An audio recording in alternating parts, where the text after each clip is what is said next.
नमस्कार दोस्तों। आप सबने कैची धाम के बारे में तो ज़रूर सुना होगा, जहां हर कोई जाना चाहता है।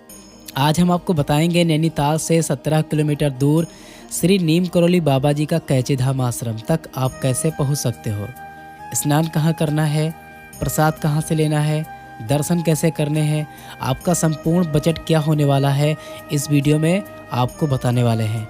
इसलिए वीडियो को लास्ट तक जरूर देखिएगा। नैनीताल में स्थित कैची धाम में हनुमान जी का प्रमुख मंदिर है, जिसकी स्थापना बाबा नीम करोली ने की थी।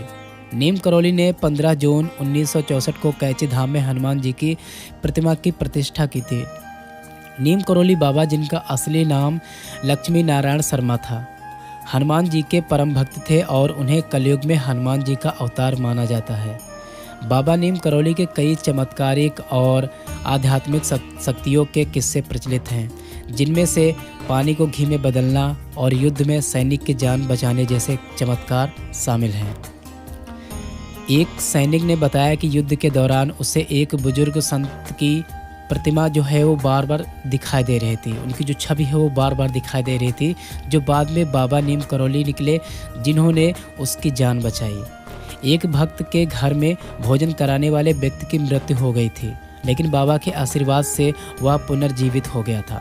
कहा जाता है कि एक बार नीम करोली बाबा बिना टिकट के ट्रेन में सफ़र कर रहे थे और जब टीटी ने उन्हें उतार दिया तो ट्रेन 1 इंच भी नहीं हिली। उसके बाद में बाबा के आशीर्वाद से ही वो ट्रेन आगे चली। नीम करोली बाबा हनुमान जी के परम भक्त थे और उन्होंने हनुमान जी का अवतार माना जाता था। नीम करोली बाबा के भक्तों में एप्पल के मालिक स्टीव जॉब्स, फेसबुक के मालिक मार्क जुगरबर्ग और हॉलीवुड एक्ट्रेस जूलिया रॉबर्ट्स का नाम लिया जाता है।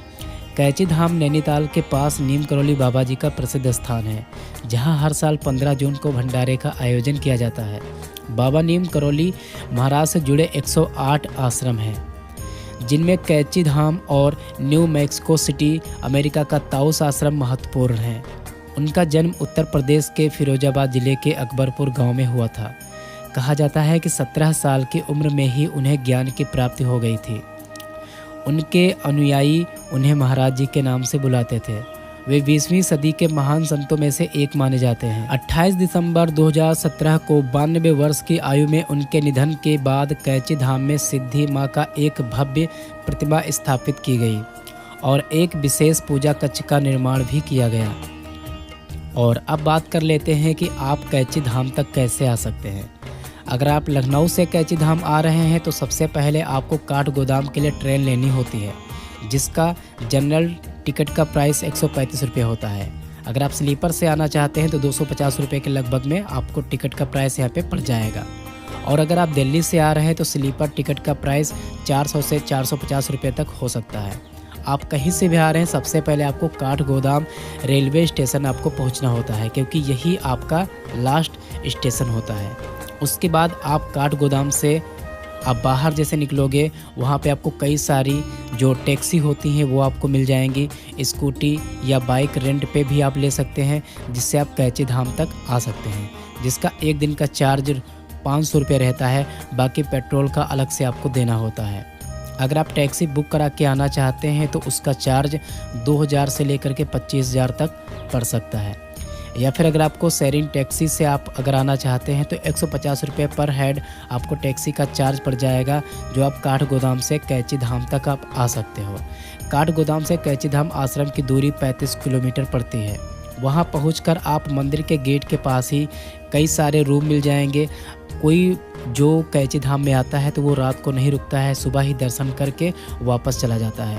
अगर आप स्नान करना चाहते हो तो कैची धाम के रूम के सामने ही आपको कई सारे ऐसे मिल जाएंगे रूम, जहाँ पे आप एक पर पर्सन आप 100 रुपये दे करके आप वहाँ पे स्नान कर सकते हो, कपड़े चेंज करके, और उसके बाद में आप आगे की जो यात्रा है वो आप कर सकते हो। जैसे कि सामने ही आपको कई सारे दुकानें मिल जाएंगी प्रसाद की।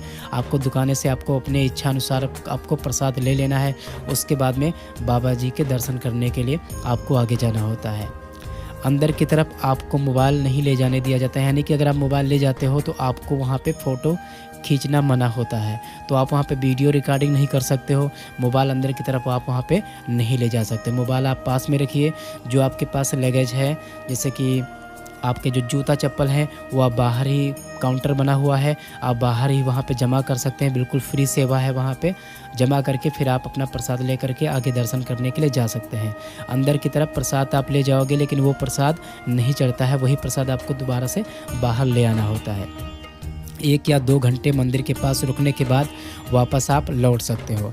अगर आप नैनीताल जाना चाहते हो तो वहीं से आप पहले भोवाली शहर आना पड़ता है, फिर भोवाली से आप डायरेक्ट आप नैनीताल जा सकते हो।